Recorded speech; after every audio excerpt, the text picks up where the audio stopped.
प्यारे बच्चों, कोविड-19 के कारण आप सभी अपने अपने घरों में रहकर ही अपनी पढ़ाई कर रहे हैं। ऐसे समय में आप अपनी पढ़ाई को रोचक तरीके से सीख समझ सकें, इसके लिए झारखंड सरकार द्वारा प्रस्तुत किया जा रहा है हमारा दूरदर्शन हमारा विद्यालय कार्यक्रम। इसके माध्यम से आप प्रत्येक दिन सोमवार से शुक्रवार तक पूर्वाह्न 10 से 12 तथा अपराह्न 1 से 2 बजे तक अपनी अपनी कक्षाओं के अनुरूप कार्यक्रम देख सकेंगे।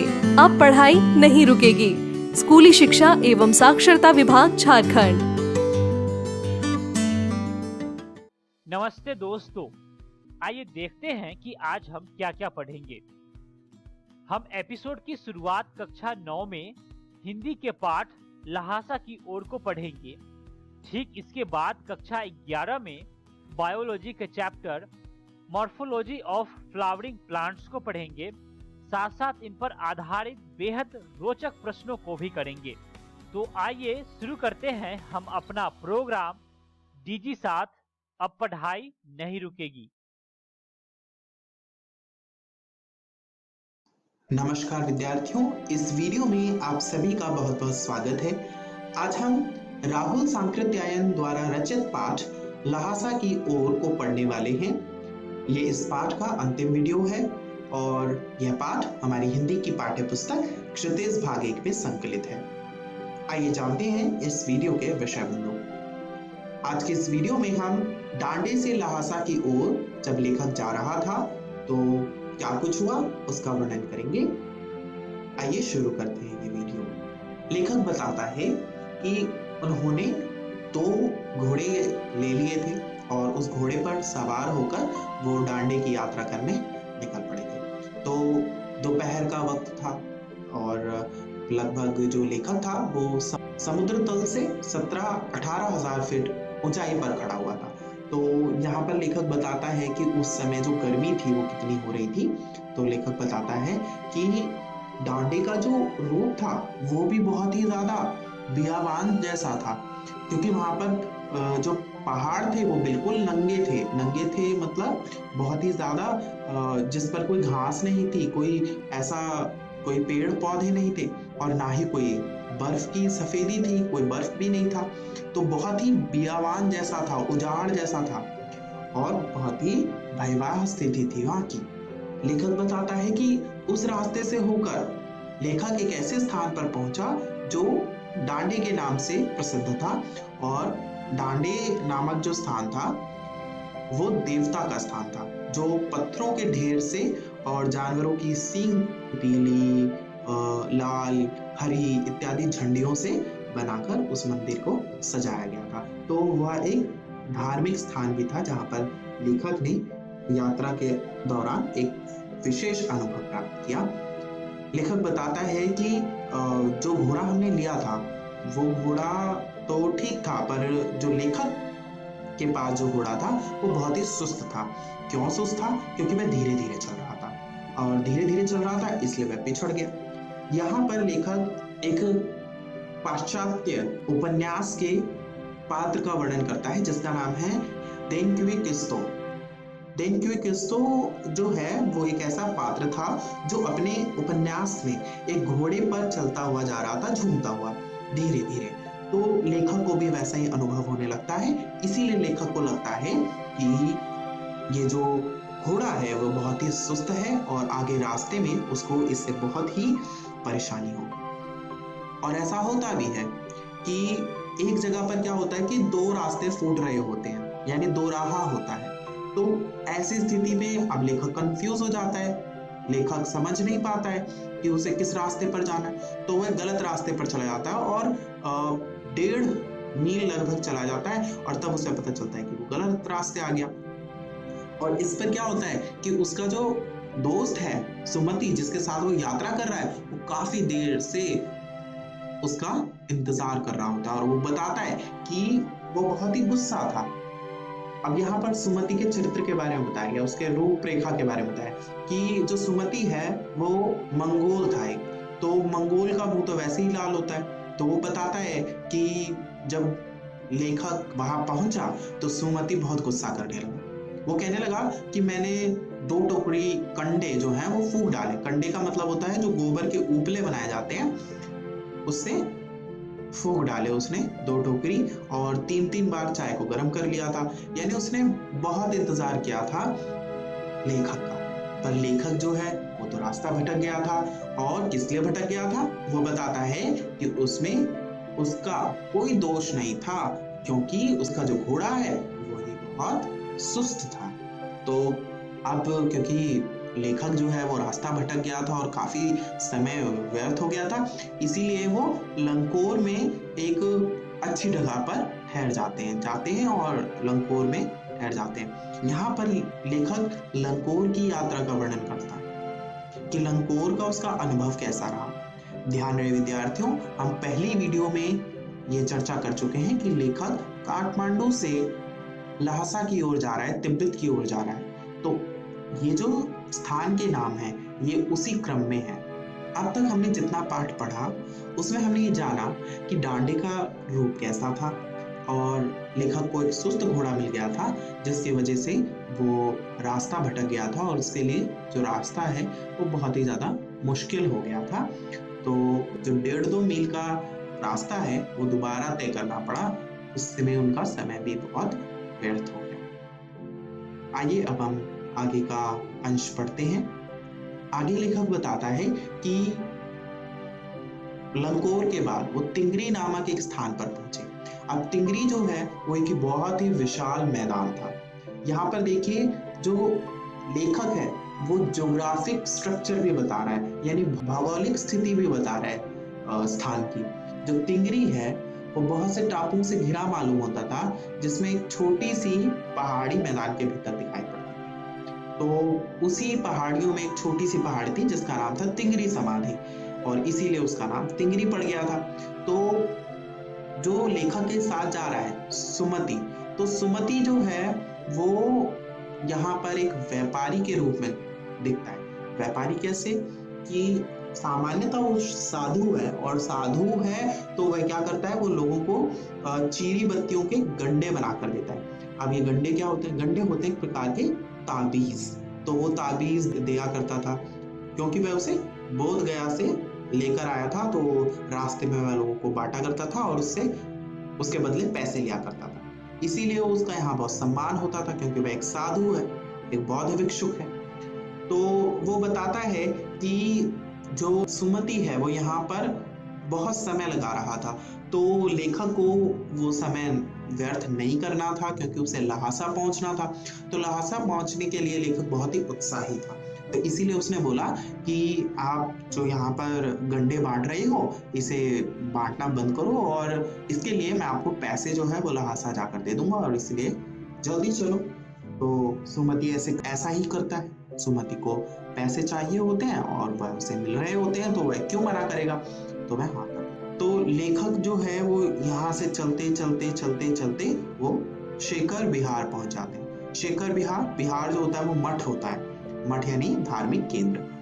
तो वहां पर पहुंच जाते हैं, और जब वो वहां पर पहुंचते हैं तो वो देखते हैं कि ये जो शेखर विहार है वह छोटे छोटे जागीरदारी में बटा हुआ है। जागीरदारी एक व्यवस्था है जिसका अध्ययन आप इतिहास में भी कर चुके होंगे। तो जागीरदार जो होते हैं वो यहाँ पर खेती करवाया करते थे। तो और यहाँ पर काफी मठ भी थे, और यहाँ पर अत्यधिक जो है वो भिक्षुओं का सम्मान होता था, यानी भिक्षुओं को बहुत ही ज्यादा श्रेष्ठ समझा जाता था। तो यहाँ पर लेखक बताता है कि शेखर विहार की जो खेती है उसके मुखिया जो है वो बहुत ही भद्र पुरुष थे, क्योंकि लेखक उनसे मिला। तो क्योंकि लेखक जो है वो भिखारी के वेश में था, इसीलिए उसका उतना सम्मान नहीं होना चाहिए था, या रास्ते में लोगों ने नहीं किया था। किंतु जो निम्से हैं, जो मुखिया भिक्षु हैं, उन्होंने लेखक का बहुत ही सम्मान किया। अब यहाँ पर लेखक को एक बहुत ही रोचक वस्तु मिल गई। वो क्या थे? वो थे कुंजर। कुंजर जो होते हैं वो बुद्ध वचन का अनुवाद होते हैं, यानी जितने भी बुद्ध ने उपदेश दिए उन उपदेशों का अनुवाद। तो लेखक उसे पढ़ने में व्यस्त हो जाता है। और जब लेखक से सुमति पूछता है कि क्या हमें जाना चाहिए, तो लेखक जो है वो इतना रम जाता है पाठ में कि वह कह देता है कि हाँ ठीक है चलते हैं, और लेखक को जाना पड़ता है। तो इसीलिए लेखक जो है फिर वो लहासा पहुंचने के लिए तैयारी करने लगा। लगभग थोड़े ही समय बाद लेखक लहासा पहुंच जाता है। आइए विद्यार्थियों, हम जानते हैं कि आज की इस वीडियो में हमने क्या सीखा। आज की इस वीडियो में हमने जाना कि तत्कालीन तिब्बती समाज कैसा था, वहाँ की स्थिति कैसी थी, वहाँ पर क्या कुछ था, ये हमने जाना। इसके बाद हमने जाना कि लेखक जो है वह किस प्रकार लहासा पहुंचा। मुझे आशा है कि आप घर जाकर इस पाठ को पढ़ेंगे और इस पाठ से संबंधित सभी प्रश्नों के उत्तर लिखने का प्रयास करेंगे। अंत में इस वीडियो को देखने के लिए बहुत बहुत धन्यवाद। पाठ को पढ़ने के बाद अब बारी है पाठ से संबंधित कुछ प्रश्नों के उत्तर लिखने की। इस वीडियो में पहले आपको कुछ प्रश्न दिए जाएंगे जिसके उत्तर आपको लिखने हैं। इसके बाद इस वीडियो के अंत में उत्तर के रूप में कुछ संकेत बिंदु दिए गए हैं जिसको आधार बनाकर आप अपने उत्तर की जांच कर सकते हैं और साथ ही एक आदर्श उत्तर का निर्माण भी कर सकते हैं। आइए देखते हैं पहला प्रश्न।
नमस्कार दोस्तों, आज हम जीव विज्ञान का एक नया पाठ पढ़ेंगे जिसका नाम है पुष्पी पादपों की आकारिकी। इस वीडियो में हम पढ़ेंगे परिचय, मूल, तना। परिचय। यद्यपि एंजियोस्पर्म की आकारिकी अथवा बाह्य संरचना में बहुत विविधता पाई जाती है। इन उच्च पादपों में मूल, स्तंभ, पत्तियां, पुष्प तथा फूलों की उपस्थिति उसका मुख्य अभिलक्षण है। हमें विभिन्न पादपों, फल की विविधता जो पौधों में पर्यावरण के अनुकूलन का परिणाम है, जैसे विभिन्न आवासों के प्रति अनुकूलन, संरक्षण, चढ़ना तथा संचयन आदि के विषय में भी ज्ञान प्राप्त करने की आवश्यकता होती है। मूल। अधिकांश द्विबीजपत्री पादपों में मूलांकुर के लंबे होने से प्राथमिक मूल बनती है जो मिट्टी में उगती है।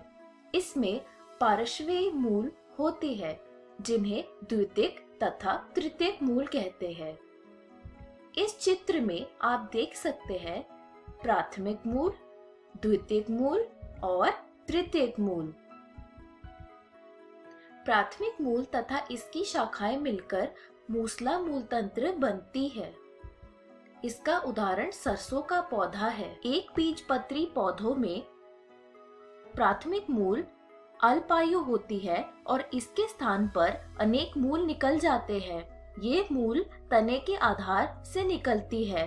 इन्हें जकड़ा मूल तंत्र कहते हैं। इसका उदाहरण गेहूं का पौधा है।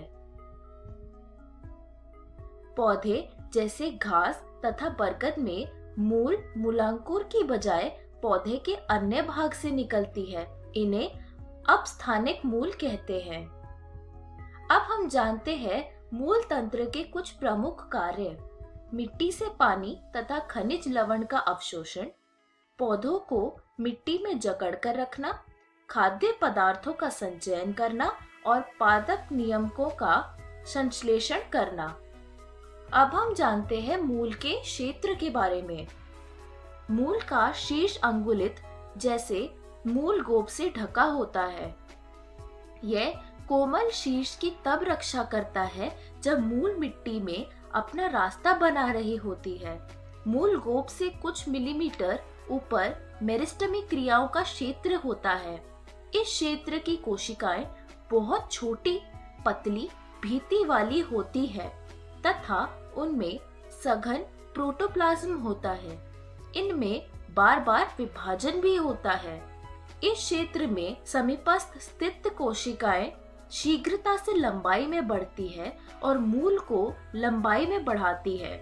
इस क्षेत्र को दीर्घीकरण क्षेत्र कहते हैं। दीर्घीकरण क्षेत्र की कोशिकाओं में विविधता तथा परिपक्वता आती है। इसलिए दीर्घीकरण के समीप स्थित क्षेत्र का परिपक्व क्षेत्र कहते हैं। इस क्षेत्र से बहुत पतली तथा कोमल धागे की तरह संरचनाएं निकलती है जिन्हें मूल रोम कहते हैं। ये मूल रोम मिट्टी से पानी तथा खनिज लवणों का अवशोषण करते हैं। अब हम जानते हैं मूल के रूपांतरण के बारे में। कुछ पादप की मूल पानी तथा खनिज लवण के अवशोषण तथा संवहन के अतिरिक्त भी अन्य कार्यों को करने के लिए अपना आकार तथा संरचना में रूपांतरण कर लेती हैं। वे भोजन संचयन करने के लिए, सहारे के लिए, श्वसन के लिए अपने आप को रूपांतरित कर लेती है। गाजर तथा शलजम की मूसला मूल तथा शकरकंद का अपस्थानिक मूल भोजन को संग्रहित करने के कारण फूल जाती है। क्या आपको कभी देखकर यह आश्चर्य हुआ है कि बरगद से लटकती हुई संरचनाएं क्या उसे सहारा देती है?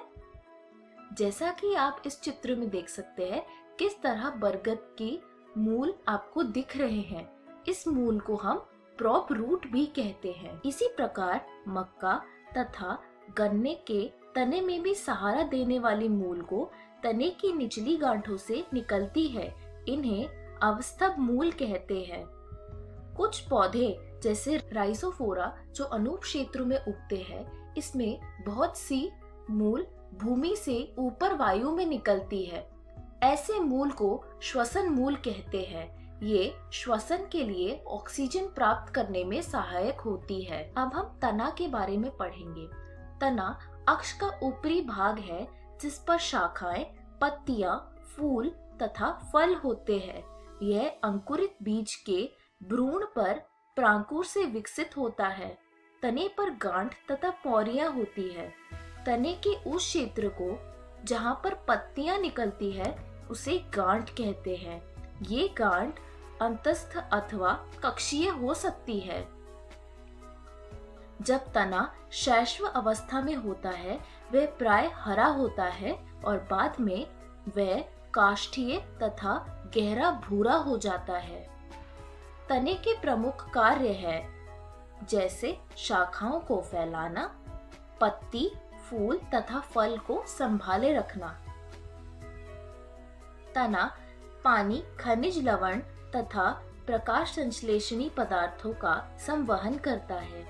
कुछ तने भोजन संग्रह करने, सहारा तथा सुरक्षा देने और कायिक प्रवर्धन करने में भी कार्य संपन्न करते हैं। तने का रूपांतरण। तना सदैव आशा के अनुसार प्ररूपी नहीं होता। वे विभिन्न कार्यों को संपन्न करने के लिए अपने आप को रूपांतरित कर लेते हैं। आलू, अदरक, हल्दी, जमीकन, अरबी के भूमिगत तने भोजन संचयन के लिए रूपांतरित हो जाते हैं। वृद्धि के लिए प्रतिकूल परिस्थितियों के समय ये चरकालिक अंग की तरह भी काम करते हैं। तने के प्रतान जो कक्षीय कली से निकलते हैं, पतले तथा कुंडलित होते हैं और पौधों को ऊपर चढ़ने में सहायता करते हैं, जैसे कड़ूवर्गीय सब्जियां, घिया, खीरा, तरबूज आदि तथा अंगूर लता यानी वाइन। तने की कक्षीय कलियां काष्ठीय, सीधी तथा नुकीले कांटों में रूपांतरित हो सकती है। कांटे बहुत सारे पौधों में होते हैं, जैसे सिट्रस और बोगेनविलिया में। ये पशुओं से पौधों को बचाते हैं। शुष्क क्षेत्रों के पौधे चपटे तने, ओपनशिया, कैक्टस अथवा गुद्देदार सिलेंडर आकार यूफोर्बिया रचनाओं में रूपांतरित हो जाते हैं। इनके तनों में क्लोरोफिल होता है और ये प्रकाश संश्लेषण करते हैं। कुछ पौधे रॉ को भूमिगत तने जैसे घास तथा स्ट्रॉबेरी आदि नई कर्म स्थिति यानी नीश में फैल जाते हैं, और जब पुराने पौधे मर जाते हैं तभी नए पौधे बनते हैं। पुदीना तथा चमेली जैसे पौधों में प्रमुख अक्ष के आकार से पार्श्व शाखा निकलती है और कुछ समय तक वायवीय वृद्धि करने के लिए बाद में मड़कर जमीन को छते हैं। पिस्टिया तथा आइकॉर्निया जैसे कलीय पादपों में पीय शाखा निकलती है, जिसकी पौरियां छोटी होती है। इसके प्रत्येक गांठ पर पत्तियों का झुंड तथा फूल का गुच्छा बनाती है। क्राइसैंथेमम गुलदावड़ी में पार्श्वीय शाखाएं आधार तथा भूमिगत प्रमुख तने से निकलती है और मिट्टी के नीचे क्षैतिज रूप से वृद्धि करती है और उसके बाद बाहर निकल आती है और पत्तियां युक्त प्रहो बनाती है।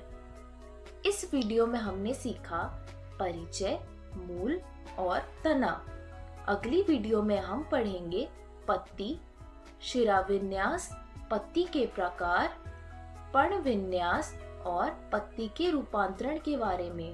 धन्यवाद।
नमस्ते दोस्तों, डीजी साथ के आज के एपिसोड में आशा करता हूं कि आपको बहुत कुछ सीखने को मिला होगा।